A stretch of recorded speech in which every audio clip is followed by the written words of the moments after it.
ஒரு ஊர்ல ஒரு பெரியவர் இருந்தார். ஒரு நாள் அவரை தேடி ஒருத்தர் வந்தார். ஐயா, நான் கடவுளை பரிபூர்ணமா நம்புறேன் அப்படின்னார். சரி, அந்த நம்பிக்கை உனக்கு எப்படி வந்ததுன்னு கேட்டார் இவர். அவர் சொல்ல ஆரம்பிச்சார். ஐயா, எனக்கு கல்யாணம் ஆகி 10 வருஷம் ஆச்சு. ஆனாலும் குழந்தை பாக்கியம் இல்லை. அதுக்கு என்ன காரணமாக இருக்கும்னு நான் யோசனை பண்ணிகிட்டு இருந்தப்போ நண்பர் ஒருத்தர் ஒரு ஆலோசனை சொன்னார்.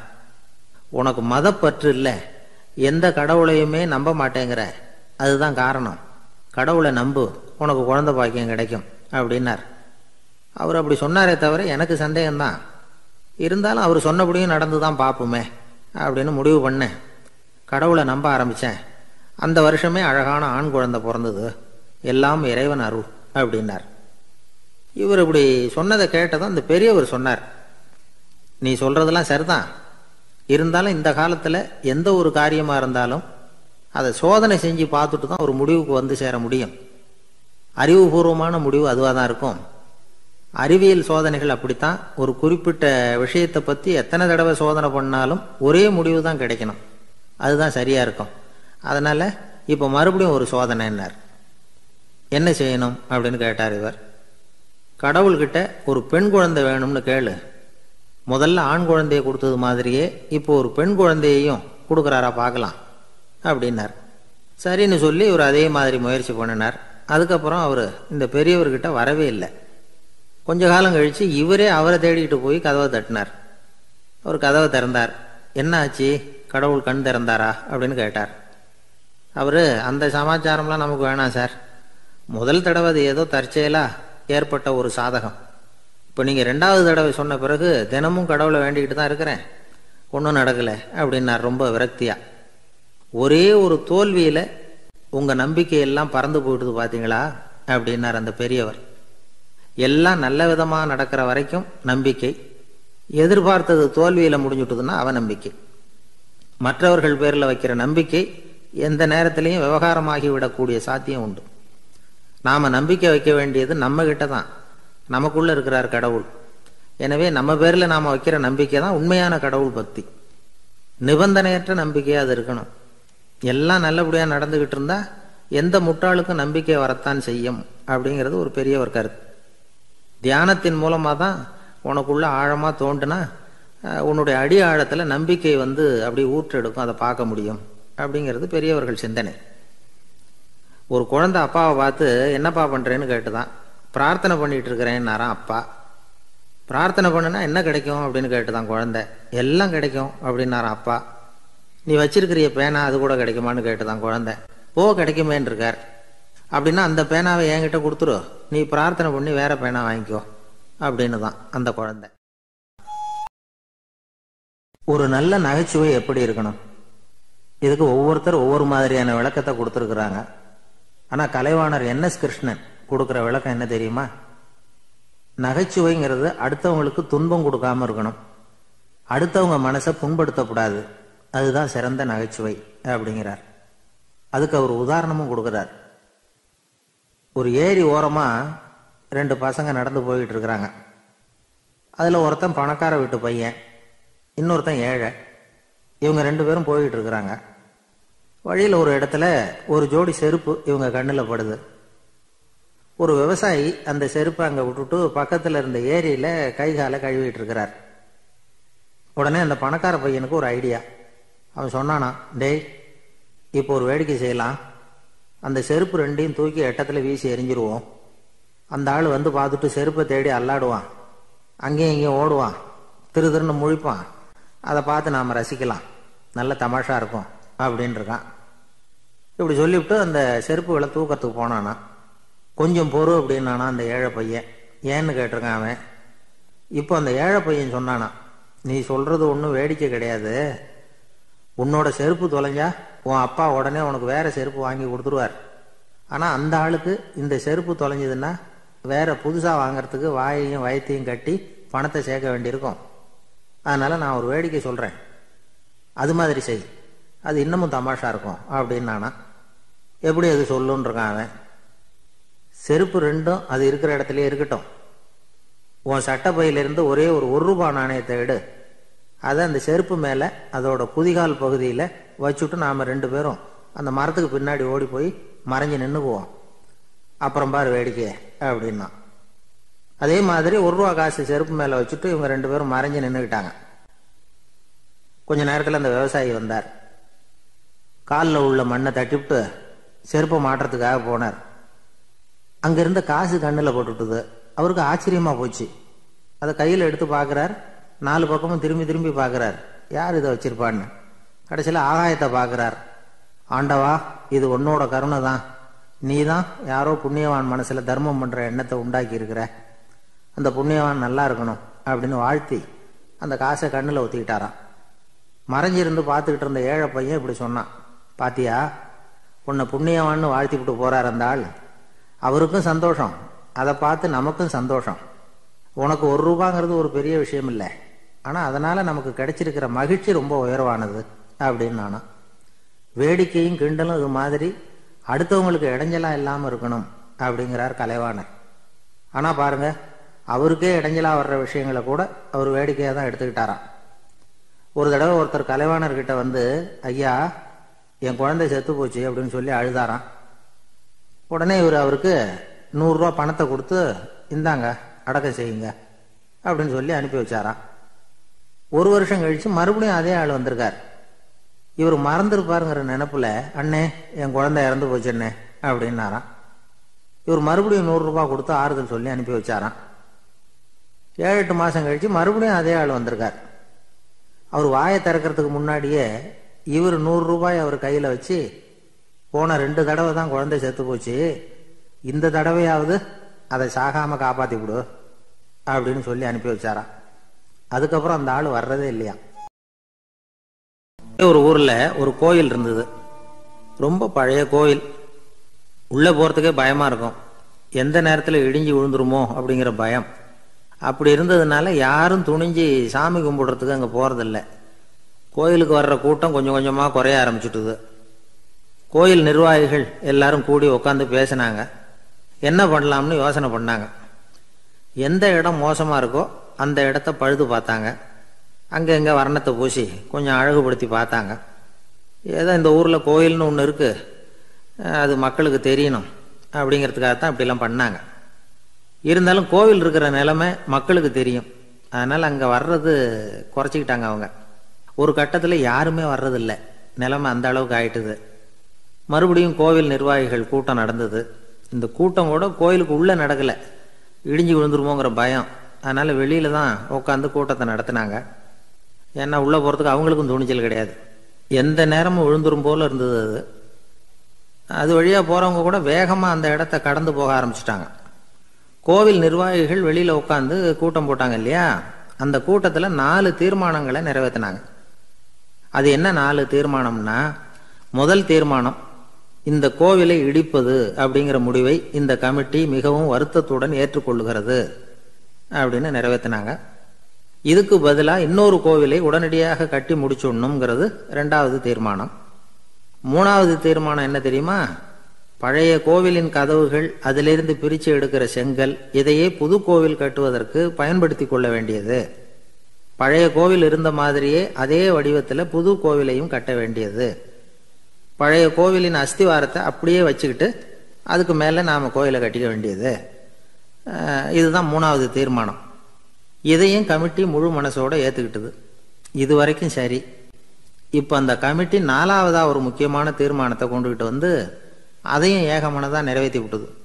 அது என்ன தீர்மானம்னா, புதிய கோவில் கட்டி முடிக்கிற வரைக்கும் பழைய கோவிலை இடிக்கிறதில்லை அப்படிங்கிற தீர்மானம். எப்படி இருக்குது பாருங்க இது. பழசை இடிக்காத வரையில் அதே இடத்துல புதுசாக எப்படி கட்ட முடியும்? பல விஷயங்களில் நாம் நடந்துக்கிற முறையும் இப்படி தான் இருக்குதான். வாழ்க்கையில் முன்னேறணும்னு ஆசைப்படுவோம். அதே நேரத்தில் அந்த முன்னேற்றத்துக்கு எது தடையாக இருக்கோ அதை விட்டுடுறதுக்கும் மனசு வராது. வெளிநாட்டில் ஒரு பெரிய விருந்து நடந்துக்கிட்டு இருந்துதான். எல்லாரும் மது கோப்பையும் கையுமா அலைஞ்சிக்கிட்டு இருக்கிறாங்க. ஒருத்தர் மட்டும் கையில் எதுவும் இல்லாமல் ரொம்ப நல்ல பிள்ளையா சாதுவா ஒரு ஓரமாக தனியாக உட்காந்துருக்கிறார். அவர்கிட்ட நெருங்கி, வாங்க மது சாப்பிடலாம் அப்படின்னு கூப்பிட்டாங்களாம். என்னை வற்புறுத்தாதீங்க, நான் என் மனசுக்குள்ள உறுதியாக தீர்மானம் பண்ணிவிட்டேன் அப்படின்னாராம். என்ன தீர்மானம் பண்ணியிருக்கீங்க அப்படின்னு கேட்டிருக்காங்க. ஏற்கனவே முழு போதையில் இருக்கும் பொழுது மறுபடியும் மது கோப்பையை தொடரதில்லை அப்படின்னு தீர்மானம் பண்ணியிருக்கேன் அப்படின்னாராம். ஒரு ஊர்ல ஒரு குரு இருந்தார், ஜென் குரு. அவரை தேடிட்டு ஒரு மன்னர் வந்தார். வந்தவர் ஜப்பான் மன்னர். தோட்டக்கலையை பற்றி தெரிஞ்சுட்டு போகிறதுக்காக அவர் வந்தார். எப்படி தோட்டம் அமைக்கிறது அப்படிங்கிறத பற்றி அந்த குரு விவரமாக சொல்லி கொடுத்தாரு. ஒரு நாள் 2 நாள் இல்லை, 3 வருஷம் கற்றுக் கொடுத்தார். அதுக்கப்புறம் சொன்னார், நான் கற்றுக் கொடுத்துட்டேன், இனிமேல் நீங்கள் போகலாம், போய் தோட்டம் அமைக்கலாம், அதுதான் உங்களுக்கு பரிசை. தோட்டம் அமைச்ச பிறகு சொல்லி அனுப்புங்க, நான் வந்து பார்க்குறேன். நீங்கள் இங்கே என்னவெல்லாம் கற்றுக்கிட்டீங்களோ அதையெல்லாம் அங்கே செயல்முறையில் செஞ்சு காட்டுங்க அப்படின்னு சொல்லி அனுப்பி வச்சார். மன்னர் போனார். அரண்மனைக்கு பக்கத்திலேயே ஒரு பெரிய தோட்டத்தை உண்டு பண்ணினார். அழகான மரங்களையும் செடிகளையும் உருவாக்கினார். கிட்டத்தட்ட 1000 தோட்டக்காரர்களை பயன்படுத்தி 3 வருஷங்கள் முயற்சி பண்ணி அந்த அழகான தோட்டத்தை உருவாக்கினார். குருகிட்ட இருந்து செய்தி வந்தது, நாளைக்கு வந்து தோட்டத்தை பார்க்குறேன் அப்படின்னு. மன்னர் உடனே சுறுசுறுப்பாயிட்டார். முதல் நாளே தோட்டத்தை சுத்தப்படுத்தினார். ராத்திரி பூரா யாரும் தூங்கலை. எல்லாருக்கும் தோட்டத்தை ஒழுங்குபடுத்துகிற வேலை. அது அந்தந்த இடத்துல ஒழுங்காக இருக்குதா அப்படின்னு சரி பார்த்தாங்க. ஒரு தவறும் இல்லாத வகையில் அதை ஒழுங்குபடுத்தினாங்க. மறுநாள் குரு வந்தார், தோட்டத்தை பார்த்தார். அவருக்கு கோபம் வந்துட்டுது. மன்னருக்கு ஆச்சரியம், எப்பவும் சிரிச்சுக்கிட்டே இருக்கிறவர் இப்போ எப்படி இருக்கிறாரு அப்படின்னு. மெதுவாக குருக்கிட்ட போய் எல்லாம் சரியாக தானே இருக்குது அப்படின்னார். எல்லாம் சரிதான், ஆனாலும் எங்கே அந்த பொன்னிற காற்று அப்படின்னார். உதிர்ந்த இலைகள், பொன் மஞ்சள் நிற இலைகள் காற்றில் அப்படி புரண்டு ஓடுவதை நான் பார்க்க முடியவில்லையே அப்படின்னாராம். அது இல்லாமல் இந்த தோட்டம் உயிரோட்டம் உள்ளதாக இருக்காது, இதில் பாடல் இல்லை, ஆடல் இல்லை, அதெல்லாம் இல்லாமல் இந்த தோட்டம் ரொம்பவும் செயற்கையாக தெரியுதேன்னாராம். மன்னர் இப்போ தான் யோசனை பண்ணார். கீழே கிடந்த காஞ்சி போன இலைகள் மட்டும் இல்லை, மரத்தில் இருந்த காஞ்சி போன இலைகளையும் அப்புறப்படுத்தி சுத்தமாக வச்சிருக்கிறார். இறப்பும் வாழ்க்கையினுடைய ஒரு பகுதி தான். மரணம்ங்கிறது வாழ்க்கைக்கு எதிரானது அல்ல, அதை நிரப்பும் ஒரு பகுதி தான் அது. மரணம் இல்லையில் வாழ்க்கையே இல்லை அப்படிங்கிறது பெரியவங்க கருத்து. இப்போ அந்த தோட்டம் அழகாக தான் இருக்குது, இருந்தாலும் அது ஒரு ஓவியம் மாதிரி உயிர் இல்லாமல் இருக்கு. குரு ஒரு வாளியை கையில் எடுத்துக்கிட்டார். தோட்டத்தை விட்டு வெளியில் போனார். ஏற்கனவே வீசி எறிந்த அந்த சருகுகளை எல்லாம் அள்ளி கொண்டுகிட்டு வந்தார். உள்ள எல்லா இடங்கள்லையும் அதை வீசினார். உடனே காற்று அந்த காய்ந்த சருகுகளையும் பழுத்த இலைகளையும் அசைக்க ஆரம்பிச்சுட்டுது. இப்போ அங்கே சலசல சத்தம், சங்கீதம், இலைகளின் நடனம், ஓவியம் மாதிரி இருந்த அந்த தோட்டத்துக்கு இப்போ உயிர் வந்துட்டுது. இதுதான் அந்த பொன்னான காற்று அப்படின்னாராம் குரு. மன்னருக்கு புரிஞ்சுது. மிகப்பெரிய ஜென் கேள்வி ஒன்று உண்டு. உம்மான் அப்படிங்கிற ஒரு பெரிய குருவை பார்த்து துறவி ஒருத்தர் கேட்டாராம், இலைகள் எல்லாம் கீழே விழுந்து மரங்கள் மொட்டையாக இருக்கும் பொழுது என்ன நடக்கும்? இதுதான் கேள்வி. இதுக்கு உம்மான் சொன்ன பதில் பொன்னான காற்று, தி கோல்டன் விண்ட் அப்படின்னாராம். இதுக்கு என்ன விளக்கம்னா, உன்னுடைய எண்ணங்கள் எல்லாம் உன்னுடைய மனசிலிருந்து கீழே விழுந்து உனது உள்ளுணர்வானது மொட்டையாக நிற்கும் நிலைதான் அது. உனது வேர்களின் அருகில் காற்று வீசுகிறது. எல்லா எண்ணங்களும் உன்னிலிருந்து வெகு தூரத்துக்கு புரண்டு கொண்டே சென்று விடுகிறது. நீ அவற்றை கடந்து விட்டால் நீ அவைகளுக்கெல்லாம் மேலெழுந்து கீழே பார்ப்பவனைப் போல நிற்க ஆரம்பித்து விடுவாய். அதுதான் தியானம் என்பது அப்படின்னு சொல்றாங்க. தியானம்ங்கிறது எண்ணத்துக்கு எதிரானது இல்லை. தியானம்ங்கிறது எண்ணங்களை கடந்து செல்வது தான். அதுக்கப்புறம் நாம் பொன்னிற காற்றில் ஆட ஆரம்பிச்சிருவோம். இதுதான் பெரியவர்கள் சொல்றது. என்கிட்ட ஒருத்தர் தோட்டம் அமைக்கணும்னு யோசனை கேட்டு வந்தார். எல்லாம் சொல்லி கொடுத்தேன். செடிகள்லாம் செழிப்பாக வளரணும்னா வேர் காயாமல் பார்த்துக்குங்க, தினமும் தண்ணி விடுங்க அப்படின்னு சொல்லி அனுப்பி வச்சேன். 1 மாதம் கழிச்சு ஒரு தோட்டத்தை பார்க்கறதுக்காக போனேன். போய் பார்த்தா எல்லா செடியும் வாடி கிடக்குது. என்னங்க இப்படி பண்ணிவிட்டீங்கன்னு. நீங்கள் சொன்னபடி தான் செஞ்சேன்னார். என்ன செஞ்சீங்கன்னு கேட்டேன். வேர் காயாமல் பார்த்துக்க சொன்னீங்க, தினமும் ஒரு தடவை எல்லா செடியையும் ஒவ்வொன்றா பிடுங்கி பார்த்து வேர் காயாமல் இருக்கா அப்படின்னு பார்த்துட்டு அதுக்கப்புறம் தண்ணி பாய்ச்சினேன், அவ்வளவுதான் அப்படின்னார். ஒரு வயசான பாட்டியின் தாத்தாவும் ஒரு பூங்காவில் உட்காந்து பேசிக்கிட்டு இருக்கிறாங்க. அவங்களுக்கு கல்யாணம் ஆகி 53 வருஷம் ஆச்சு. பிள்ளைங்கள்லாம் படித்து பெரிய பெரிய வேலையில் இருக்கிறாங்க. பேரன் பேத்திகளும் நல்ல நிலைமையில் இருக்கிறாங்க. இந்த தாத்தாவும் பாட்டியும் சிரித்து பேசிக்கிட்டு இருந்ததை ஒரு பெரியவர் பார்த்தார். அவருக்கு ஆச்சரியமாக இருந்தது. இந்த வயசுலேயும் இவ்வளவு அந்யோன்யமாக இவங்க பேசிக்கிட்டு இருக்கிறாங்களே அப்படின்னு நினச்சார். சரி, நேரிலேயே கேட்டுருவோமே அப்படின்னு நினச்சிக்கிட்டு கிட்ட போனார். உங்கள் மன வாழ்க்கையின் வெற்றிக்கான ரகசியம் என்ன அப்படின்னு கேட்டார். இதை கேட்டதும் அந்த தாத்தா சிரிச்சுக்கிட்டே பாட்டியை பார்த்தாராம். அதுக்கப்புறம் சொன்னாராம், நான் இந்த அம்மாவை கல்யாணம் பண்ணிக்கிட்டதுக்கும் எங்களுடைய இல்வாழ்க்கை இவ்வளவு நாளாக பலம் குறையாமல் மகிழ்ச்சியாக இருக்கிறதுக்கும் காரணம் ஒன்று தான். அது என்ன காரணம்னா, எங்களுக்கு இடையில பொதுவாக நிறைய குறைகள் உண்டு, அதுதான் காரணம் அப்படின்னாராம். அவர் சொல்கிறது சரிதான் அப்படிங்கிறது மாதிரியே அந்த பாட்டியும் அவரை நிமிர்ந்து பார்த்தாங்களாம். இந்த பெரியவர் மறுபடியும் அந்த பாட்டியை பார்த்து அதே கேள்வியை கேட்டிருக்கார். உங்களுடைய நீண்டகால மன வாழ்க்கைக்கு கிடைச்ச வெற்றி எதனாலேன்னு சொல்ல முடியுமா அப்படின்னு கேட்டாராம். அவங்களும் சிரிச்சுக்கிட்டே பதில் சொன்னாங்களாம். என்ன பதில் தெரியுமா? சில பேரை நாம் குறிப்பிட்ட பண்புகளுக்காக நேசிக்கிறோம், வேற சிலரை நாம் அந்த பண்புகள் இல்லாத குறைகளுக்காகவே விரும்பி பழகிறோம் இல்லையா அப்படின்னு கேட்டுவிட்டு தலையை குனிஞ்சுக்கிட்டாங்களாம் அந்த பாட்டியம்மா.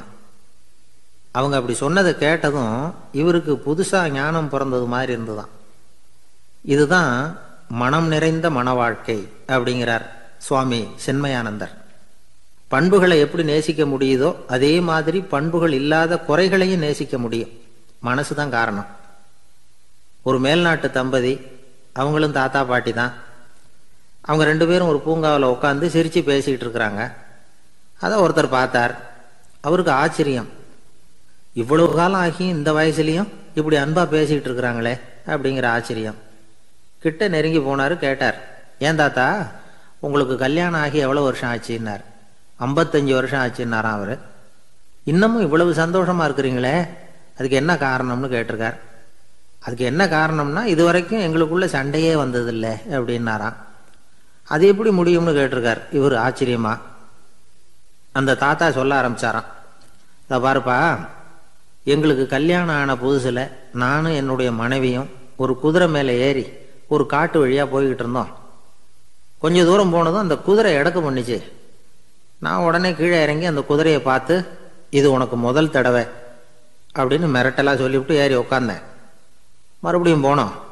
கொஞ்சம் தூரம் குதிரை நல்லபடியாக நடந்து போச்சு. மறுபடியும் எடக்கு பண்ண ஆரம்பிச்சுட்டுது. நான் கீழே இறங்கினேன். கையில் இருந்த சாட்டையால் ஓங்கி ஒரு அடி கொடுத்தேன். இது உனக்கு 2வது தடவை அப்படின்னு சொல்லிவிட்டு ஏறி உக்காந்தேன். மறுபடியும் குதிரை கொஞ்சம் தூரம் நல்ல விதமாக நடந்து போச்சு. அப்புறமும் எடக்கு பண்ண ஆரம்பிச்சுட்டுது. அந்த சமயத்தில் ஒரு ஆற்று பாலத்தை கடந்து போய்கிட்டு இருக்கிறோம். நான் கீழே இறங்கினேன். என்னுடைய மனைவியையும் கீழே இறங்க சொன்னேன். அந்த குதிரையை பிடிச்சி அப்படியே ஆற்றுல தள்ளி விட்டுட்டேன். தள்ளி விட்டுட்டு, இது உனக்கு கடைசி தடவை அப்படின்னு சொன்னேன். அதை பார்த்ததும் என் மனைவி பதறி போயிட்டாங்க. போய், ஐயோ பாவம், என்ன இப்படி பண்ணிவிட்டீங்க, உங்களுக்கு மனசில் கொஞ்சம் கூட இறக்கமே இல்லையா அப்படின்னாங்க. நான் மெதுவாக இவங்க பக்கம் திரும்பி, இது உனக்கு முதல் தடவை அப்படின்னேன். அவ்வளவுதான், அன்னையிலேருந்து இன்னைய வரைக்கும் ஒரு நாள் கூட எங்களுக்குள்ள சண்டையே வந்ததில்லை அப்படின்னு விளக்கம் கொடுத்தார் அந்த தாத்தா. ஒரு ஆள் வேகமாக நடந்து போய்கிட்டு இருந்தான். அவன் வேகமாக நடக்கிறதுக்கு காரணம் வெயில் காலம், காலில் செருப்பு இல்லை, மணல் பாதை, அதுதான் வேகம். காலில் செருப்பும் இல்லாமல் கையில் குடையும் இல்லாமல் அந்த ஆள் வெயிலில் நடந்து போய்கிட்டு இருக்கிறான். அந்த சமயத்தில் இன்னொருத்தன் குதிரை மேலே ஏறி அந்த வழியாக வந்துக்கிட்டு இருக்கிறான். அவன் காலில் செருப்பும் இருந்தது, கையில் குடையும் இருந்தது. நடந்து போய்கிட்டு இருந்தவன் அந்த குதிரை ஆசாமியை பார்த்து கேட்டான், ஐயா, நீங்களும் குதிரை மேலே உட்காந்துக்கிட்டு போய்கிட்டு இருக்கிறீங்க, அப்படி இருக்கிறப்போ உங்களுக்கு அந்த செருப்பு என்னத்துக்கு, அதை எனக்கு கொடுத்து உதவலாமே அப்படின்னா. குதிரை மேலே உட்காந்துருந்தவன் யோசனை பண்ணி பார்த்தான். இவன் சொல்கிறது நியாயம்தானே அப்படின்னு சொல்லி தன்னுடைய செருப்பை கழட்டி அந்த வழிப்போக்கனுக்கு கொடுத்துட்டான். ரொம்ப நல்லதுங்க அப்படின்னு சொல்லி இவன் அதை வாங்கி காலில் மாட்டிக்கிட்டான். அதுக்கப்புறம் மறுபடியும் இவன் ஆரம்பித்தான், ஐயா, நீங்கள் குதிரையில் போகிறதுனால போக வேண்டிய இடத்துக்கு வேகமாக போய் சேர்ந்துருவீங்க, அதனால் உங்கள் கையில் அந்த குடை என்னத்துக்கு, நான் நடந்து போயிட்டுருக்கிறவன் ரொம்ப நேரம் நடக்க வேண்டியிருக்கும் இந்த வெயிலில், அதனால் அந்த குடையையும் எனக்கு கொடுங்களேன் அப்படின்னா. குதிரை வீரன் யோசனை பண்ணி பார்த்தான், இதுவும் நியாயம்தானே அப்படின்னு அவனுக்கு தோணுச்சு. உடனே இறக்கப்பட்டு தன் காலில் இருந்த செருப்பை கொடுத்தது மாதிரியே தன் கையில் இருந்த குடையையும் இவங்கிட்ட கொடுத்துட்டான். அதுக்கப்புறம் அவன் நிம்மதியாக புறப்பட்டான். இப்போ மறுபடியும் கை தட்டி அவனை நிறுத்தினான். கீழே நின்றுக்கிட்டு இருந்தவன், என்னப்பா ஏன் என்ன நிறுத்தினேன், இன்னும் ஏதாவது வேணுமா உனக்கு அப்படின்னா குதிரையில் இருந்தவன். இவன் மெதுவாக வாயை திறந்து, அந்த குதிரையையும் என்கிட்ட கொடுத்துருங்களேன்னா. அந்த குதிரை வீரன் இப்போ ஒரு கணம் யோசனை பண்ணி பார்த்தான். உடனே என்ன பண்ணான் தெரியுமா, தன்கிட்ட இருந்த குதிரை சவுக்கை எடுத்தான். குதிரை சவுக்கால அந்த ஆளை வாங்குவாங்கன்னு வீசி தள்ளிவிட்டான். இவ்வளவு சவுக்கடியும் வாங்கிக்கிட்டு இந்த ஆள் என்ன பண்ணான் தெரியுமா? சிரிக்கிறான். அடி வாங்கிட்டு யாராவது சிரிப்பாங்களா? குதிரை வீரனுக்கு ஒன்றும் புரியல. என்னப்பா அது, ஏன் இப்படி அடி வாங்கிட்டு இப்படி சிரிக்கிறியே அப்படின்னு கேட்டான். இப்போ அந்த வழிப்போக்கன் சொல்கிறான், ஐயா நான் இப்படி சிரிக்கிறதுக்கு காரணம் இருக்கு. இப்படி குதிரை கேட்டு உங்ககிட்ட அடி வாங்கலைன்னு வச்சுக்கோங்க, என் உயிர் உள்ள வரைக்கும் மனசில் ஒரு தவிப்பு இருந்துக்கிட்டே இருக்கும்.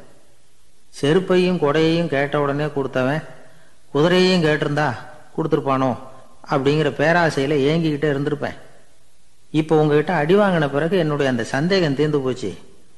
என்னுடைய ஆசைக்கு எல்லை எது அப்படிங்கிறத எனக்கு புரிஞ்சுட்டுது அப்படின்னு சொல்லிவிட்டு அவன் நடக்க ஆரம்பிச்சிட்டானான். ஆசைக்கும் எல்லை உண்டு அப்படிங்கிறத விளக்கறதுக்காக வாரியார் சுவாமிகள் சொல்கிற கதை இது. இந்த காலத்துலேயும் ஒருத்தன் அது மாதிரி கொடை செருப்போட குதிரையில் போய்கிட்டு இருந்தான். எதிரில் நடந்து வந்தவன், ஐயா உங்கள் கொடையை எனக்கு கொடுங்களேன்னு கேட்டான். உடனே அவன் குதிரையிலேருந்து கீழே குதிச்சு அவனை சாட்டையால் அடிக்க ஆரம்பிச்சிட்டான். இன்னொருத்தர் அந்த வழியாக வந்தவர் இதை பார்த்தார். ஏன்பா அவன் கேட்டான், உன்னால் முடியலன்னா இல்லைன்னு சொல்லிட வேண்டியது தானே, அதுக்காக ஏன் இப்படி அவனை போட்டு அடிக்கிறேன்னு கேட்டார். உங்களுக்கு விவரம் புரியாது சார், காலம் ரொம்ப கெட்டு போச்சு. கேட்டதை கொடுத்தேன்னு வச்சுக்கோங்க, இந்த குதிரையே என்னோடது, அவன் திருடிக்கிட்டு போகிறான் அப்படின்னு என் பேரில் புகார் கொடுக்க ஆரம்பிச்சிருவான் சார் அப்படின்னா. அது எப்படி அவ்வளவு உறுதியாக சொல்கிறேன்னு கேட்டார் அவர். ஏற்கனவே அது மாதிரி ஒருத்தன் பேரில் புகார் கொடுத்துட்டு தான் இந்த குதிரையை நான் தள்ளிட்டு வந்துக்கிட்டு இருக்கிறேன். ஒரு காட்டுல ஒரு முனிவர் இருந்தார். ஒரு நாள் அவரை தேடிட்டு 4 பேர் வந்தாங்க. சுவாமி எங்களுக்கு ரொம்ப நாளா ஒரு சந்தேகம்னாங்க. என்னன்னு கேட்டார். இந்த உலகத்துல எவ்வளவோ காரியங்கள் நடக்குது, எது நியாயம் எது அநியாயம் அப்படின்னு புரிஞ்சுக்க முடியலன்னாங்க. அது யாராலையும் புரிஞ்சுக்க முடியாதுன்னார் முனிவர். வந்தவங்களுக்கு ஆச்சரியமா போச்சு, ஒரு மாதிரியா பார்த்தாங்க. இதை முனிவர் கவனிச்சார். சரி புறப்படுங்க என்னோடன்னார். எங்கன்னு கேட்டாங்க. இப்போ உங்க 4 பேரையும் ஒரு புஷ்பக விமானத்தில் அழைச்சிட்டு போறேன். இந்த உலகத்தில் சர்வசாதாரணமாக நடக்கக்கூடிய ஒரு காட்சியை உங்களுக்கு காட்ட போறேன். நீங்க பார்க்க போற அந்த காட்சி நியாயமா அநியாயமா அப்படிங்கிறத என்கிட்ட சொல்லணும். நீங்க சரியான பதில் சொன்னா புஷ்பக விமானத்தில் தொடர்ந்து பிரயாணம் பண்ணலாம். தவறான பதில் சொன்னா இந்த புஷ்பக விமானம் உங்களை கீழே தள்ளி விட்டுரும் அப்படின்னார். 4 பேருக்கும் பயந்தான். இருந்தாலும் முனிவர் கூப்பிடுறாரு அப்படின்னு சொல்லி புறப்பட்டாங்க. அவங்க எல்லாரும் புறப்பட்டு ஒரு காட்டு வழியாக போய்கிட்டு இருக்கிறாங்க புஷ்பக விமானத்தில். அங்கே நடக்கிற ஒரு காட்சியை காட்டுறார் முனிவர். அதோ அங்கே பாருங்கன்னார். அந்த விமானத்தில் இருந்தபடியே எல்லாரும் கீழே குனிஞ்சு பார்க்குறாங்க. அங்கே ஒரு தாய் புலி அப்போ தான் குட்டி போட்டிருக்கு. குட்டிகளை ஈன்ற உடனே பசிக்கு இறை தேடி அந்த பக்கமாக வருது. அதே நேரம் ஒரு தாய் மான், அதுவும் அப்போ தான் குட்டி போட்டிருக்கு. அதுவும் இதே மாதிரி குட்டிகளை ஈன்ற உடனே பசிக்கு இறை தேடி அந்த பக்கமாக வருது. இப்போ அந்த புலி அந்த மானை அடித்து போட்டுவிடுது. அதுவும் சாப்பிடுது, குட்டிகளுக்கும் கொடுக்குது. இப்போ அந்த புலிக்குட்டிகள் முகத்தில் மகிழ்ச்சி, தாயை இழந்த அந்த மான் குட்டிகள் முகத்தில் துக்கம். இப்போ அந்த முனிவர் 4 பேர்கிட்டையும் கேட்குறார், நீங்கள் இங்கே பார்த்தீங்களே, இதில் எது நியாயம் எது அநியாயம்? ஒவ்வொருத்தராக சொல்லுங்கள். உங்கள் பதில் சரியில்லைன்னா இந்த விமானம் உங்களை கீழே தள்ளி விட்டுரும், சொல்லுங்கள் பார்க்கலாம்னார். முதல்ல ஒருத்தன் சொன்னான், அந்த புலி செஞ்சது சரிதாங்க, அது பசிக்கு அதுதான் ஆகாரம், தன்னுடைய பசிக்கு தானே இறை தேடிக்கிட்டுது, அதில் என்ன தப்பு, அவ்வளவுதான், அதனால் புலி செஞ்சது நியாயம்தான் அப்படின்னா. அவ்வளவுதான், அந்த விமானம் அவனை அப்படியே கீழே தள்ளி விட்டுட்டுது. அதனால் அவன் கொடுத்த பதில் சரியில்லை அப்படிங்கிறது புரிஞ்சு போச்சு. இப்போ 2வது ஆள் சொன்னான், புலி செஞ்சது பாவம், அந்த தாய்மான் என்ன தப்பு பண்ணிச்சு, இப்போ அந்த குட்டிகளுக்கு யார் ஆதரவு, அதனால் புலி செஞ்சது அநியாயம் அப்படின்னா. அவ்வளவுதான், அவனையும் கீழே தள்ளி விட்டுடுது அந்த விமானம்.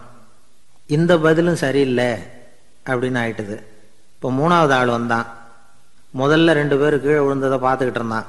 அதனால் அவன் சொன்னான், ரெண்டுமே நியாயம்தாங்க, புலி இறை தேடினதும் இயற்கை, அதுக்கு மான் இறையானதும் இயற்கை, அதனால் இதில் ஒன்றும் தப்பு இல்லைன்னா.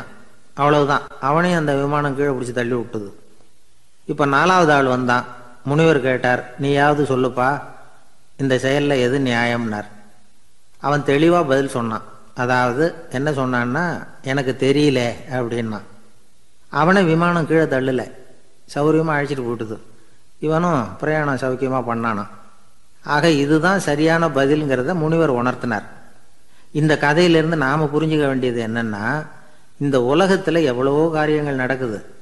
அதெல்லாம் ஏன் அப்படி நடக்குதுங்கிறதுக்கு எப்பேற்பட்ட பண்டிதராலும் பதில் சொல்ல முடியாது.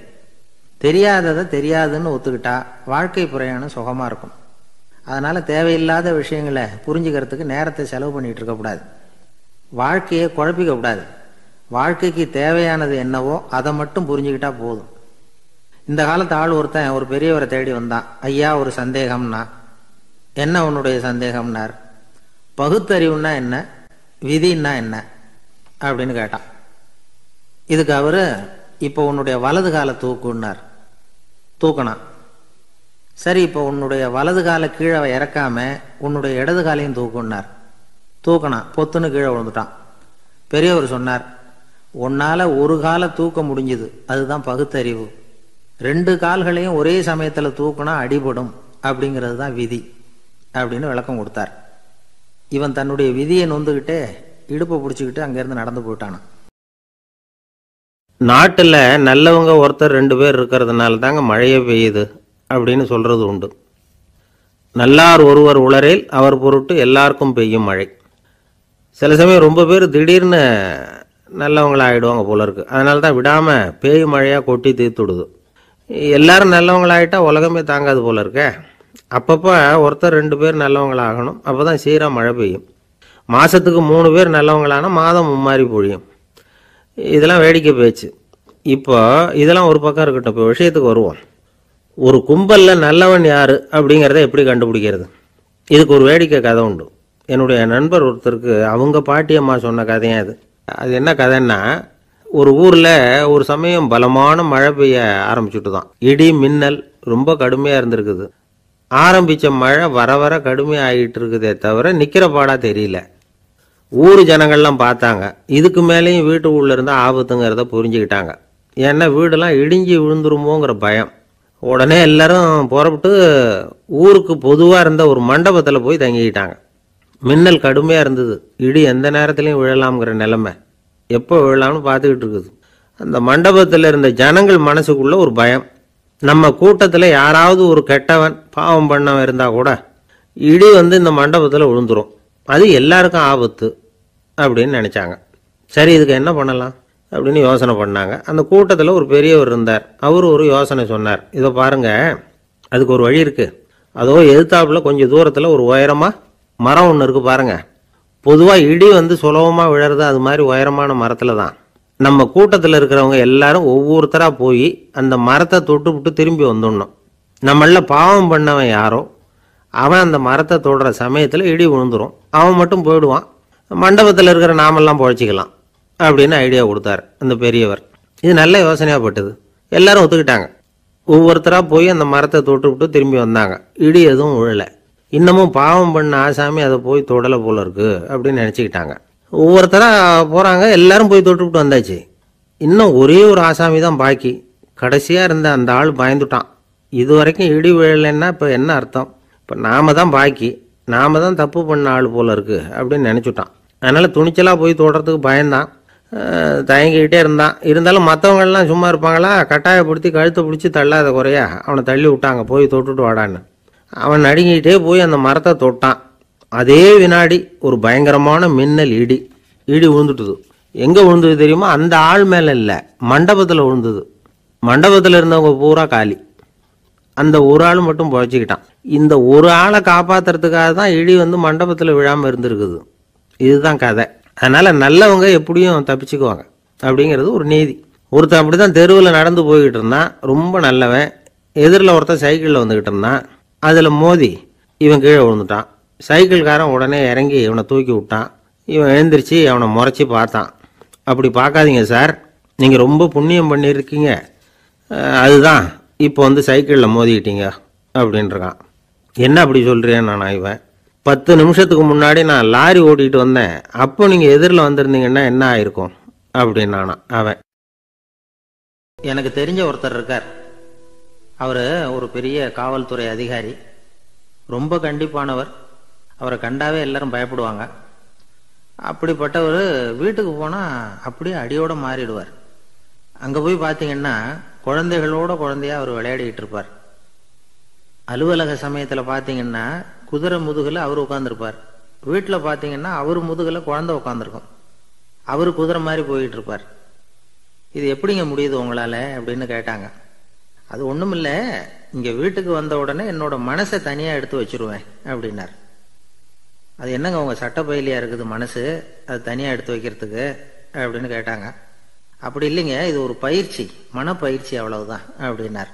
இப்படி சமயம் பார்த்து மனசை தனியாக வச்சுவிட தெரிஞ்சவங்க வாழ்க்கையில் எப்பவும் உற்சாகமாக இருப்பாங்க அப்படிங்கிறது பெரியவங்க கருத்து.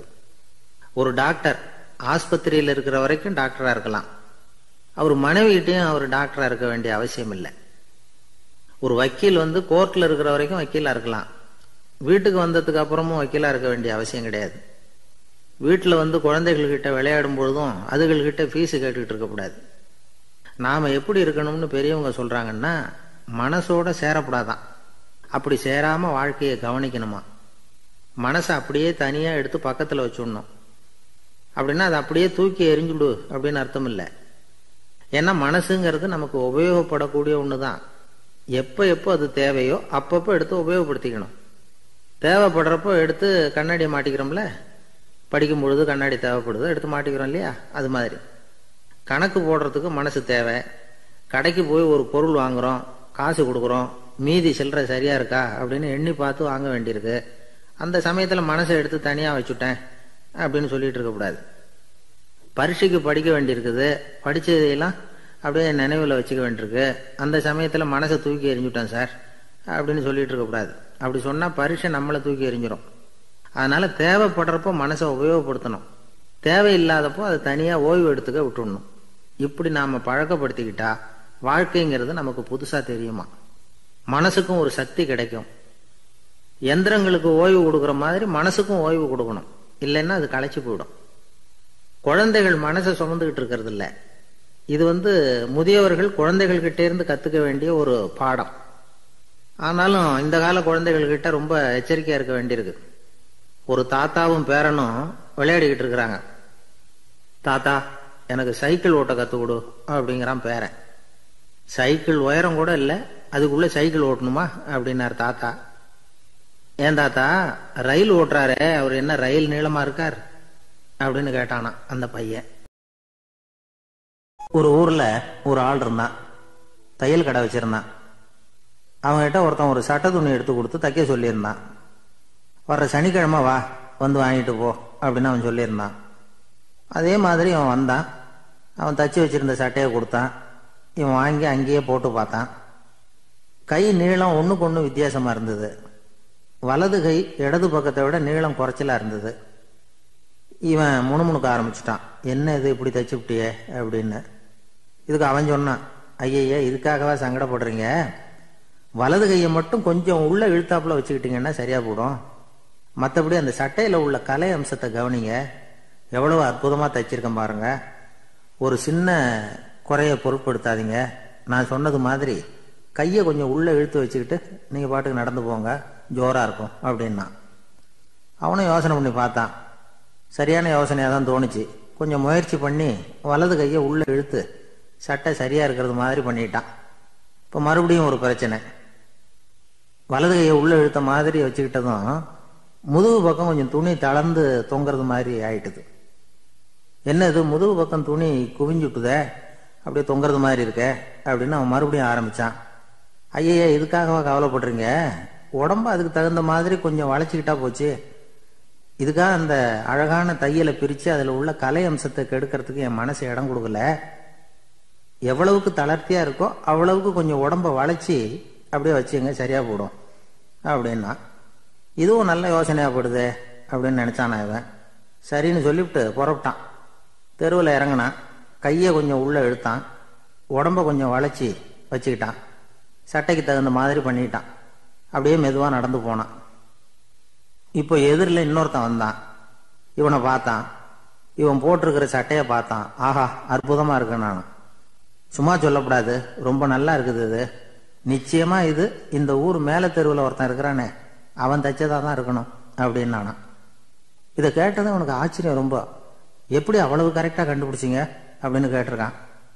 இதுக்கு அந்த வழிபோக்கன் சொன்னானா, அவன் ரொம்ப கெட்டிக்காரன், உங்களை மாதிரி உடம்பும் கையும் வளைஞ்சு போன ஒரு ஆளுக்கு அவனை தவிர வேற யாராலையும் இவ்வளவு பொருத்தமான சட்டையை தைக்க முடியாது அப்படின்னு நானா. பாருங்க, அவனுக்காக இவன் அனுசரிக்க போய் இவனோட நிலைமை எப்படி ஆயிடுது பாருங்க. இதே மாதிரி தான் சில சடங்குகளும் சம்பிரதாயங்களும் நம்மளை கோமாளி ஆக்கி விட்டுரும். எதுவா இருந்தாலும் அதுல அறிவுபூர்வமான அணுகுமுறை அவசியம். ஒரு நர்ஸ் அவசரமா ஓடி வந்து டாக்டர் கிட்ட சொல்லிச்சான், டாக்டர் ஒரு தப்பு நடந்து போச்சு, 10ஆம் நம்பர் பெட்ல இருக்கிற பேஷண்ட்டுக்கு காலில் ஆபரேஷன் பண்றதுக்கு பதிலா கையில் ஆபரேஷன் பண்ணிவிட்டீங்க, கையை ஆபரேஷன் பண்ண வேண்டிய ஆள் 7ஆம் நம்பர் பெட்ல இருக்கார் அப்படின்னு தான். இதுக்கு அவர் பதட்டப்படாம சொன்னாராம், பரவாயில்ல இவரை தூக்கி 7ஆம் நம்பர் பெட்ல போட்டுரு அப்படின்னாராம். ஒரு காட்டுல ஒரு நரி இருந்தது. ஒரு நாள் காலை நேரம் அது தன்னுடைய இருப்பிடத்திலிருந்து வெளியில வந்தது. கொஞ்சம் தூரம் நடந்து வந்தது. அப்பதான் அது தன்னோட நிழலை கவனிச்சு பார்த்தது. பார்த்தா அது ரொம்ப நீளமா பெருசா இருக்குது. காலை நேரத்துல நிழல் அப்படித்தானே இருக்கும். ஆனா அந்த நரிக்கு அந்த விஷயம் தெரியல. தன்னுடைய நீண்ட பெரிய நிழலை பார்த்து ஆச்சரியப்பட்டது. ஆஹா, நாம இவ்வளவு பெருசாவா இருக்கிறோம் அப்படின்னா என்னுடைய காலை சாப்பாட்டுக்கு ஒரு யானை இல்லைன்னா ஒரு ஒட்டகம் கிடைச்சாதான் சரியா இருக்கும் போல இருக்கு அப்படின்னு முடிவு பண்ணிக்கிட்டது. உடனே ஒரு யானை அல்லது ஒட்டகத்தை தேடி அலைஞ்சது, எங்க கிடைக்கும்னு. கிடைக்கவே இல்லை. மத்தியானம் 12 மணி ஆயிட்டுது. பசியோட அலையுது. இப்ப தன்னோட நிழலை பார்த்தது. அது மத்தியான நிழல் எப்படி இருக்கும், அது ரொம்பவும் குறுகி போய் தெரிஞ்சுது. உடனே அந்த நரி என்ன நினைச்சுக்கிட்டு தான் தெரியுமா, காலை ஆகாரம் சாப்பிடாததுனால நம்ம உடம்பு இப்படி அழிச்சு போட்டுதே அப்படின்னு நினைச்சுக்கிட்டு தான். கொஞ்ச நேரம் கழிச்சு மறுபடியும் தன்னுடைய நிழலை பார்க்குது. அது இன்னமும் குறுகி போய் காலடியிலேயே வந்துட்டுது. அதுக்கு பயமா போயிடுது. ஐயையோ, இன்னும் கொஞ்ச நேரத்துல நாம இறந்துருவோம் போல இருக்க, இப்ப என்ன செய்யறது? இந்த சமயத்துல ஒரு எறும்பு கிடைச்சா கூட போதும், அதை நம்ம காலை ஆகாரமா நினைச்சு சாப்பிட்டுள்ளாமே அப்படின்னு நினைச்சுதான். நம்முடைய நிழல் கூட நம்மள மாதிரியே தான் அடிக்கடி மாறிக்கிட்டே தான் இருக்குது. அது எப்பவும் ஒரே மாதிரி இருக்கிறது இல்ல. மனிதனுக்கு ஏற்படுகிற தன்முனைப்பு இருக்கு பாருங்க, ஈகோ, அது கூட ஒரு நிழல் மாதிரி தானா. அப்படி நினைக்க ஆரம்பிச்சுட்டா அதனால ஏதும் பிரச்சனை வராதான். தன்முனைப்பை நிழல் போலவே ஏற்றுக்கொள்ளுங்கள் அப்படிங்கிறது பெரியவங்க கருத்து. ஒரு காரியத்தை வெற்றிகரமா நல்ல விதமா செஞ்சு முடிக்கிறோம்னு வச்சுக்கோங்க, அந்த சமயத்துல ஒரு வித நுட்பமான தற்பெருமை நமக்குள்ள உண்டாகுது. இது இயற்கையானது, அதனால இது மேல பற்று வைக்கக்கூடாது. அப்படி வைக்க ஆரம்பிச்சுட்டா அந்த தற்பெருமை ஒரு நிரந்தர விருந்தாளியா நம்ம கிட்ட தங்கிக்கும். நம்ம நிழல் எப்படின்னு பாருங்க, நாம நடக்கும் பொழுது நம்ம பின்னாடியே வரும். தன்முனைப்பையும் அப்படியே நினைச்சுக்குங்க. நிழல் யாருக்கும் எந்த பிரச்சனையையும் உண்டாக்குறது இல்லை. ஆனா அந்த நிழலை கண்டே நாம பயப்பட ஆரம்பிச்சுட்டா நாம எதுலையும் வெற்றி காண முடியாது. நிழலோட சண்டை போடக்கூடாது. அது மாதிரி தன்முனைப்போடவும் நாம சண்டை போட வேண்டியதில்லை. இல்லாத ஒன்றோடு சண்டை போடுறது எப்படின்னா, அது இருட்டோட சண்டை போடுறது மாதிரி.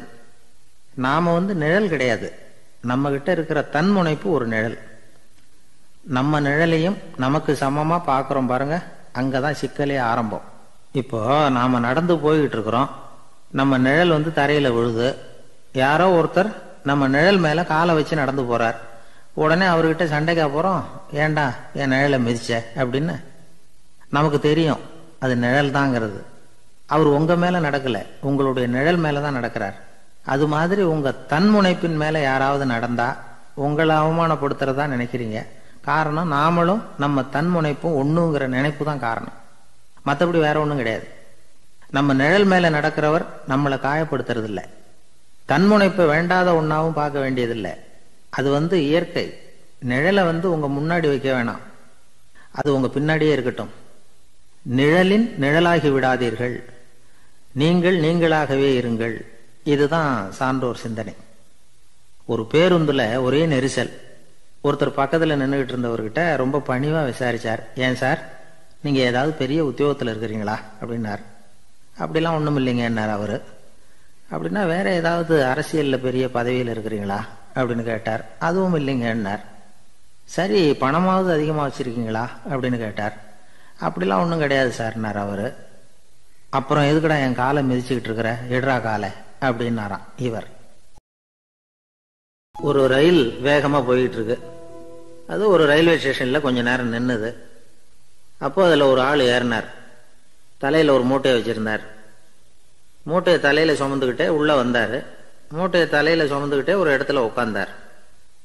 ரயில் மறுபடியும் புறப்பட்டது. இவர் தன் தலையில இருந்த மூட்டைய கீழே இறக்கி வைக்கணும்ல, வைக்கல, சுமந்துக்கிட்டே வர்றார். எதிரில் உட்கார்ந்துருந்தவர் கேட்டார், ஏங்க ஏன் இப்படியே உட்கார்ந்துருக்கிறீங்க, தலையில மூட்டையை வச்சுக்கிட்டு, மூட்டையை கீழே இறக்கி வைக்கலாமே அப்படின்னார்.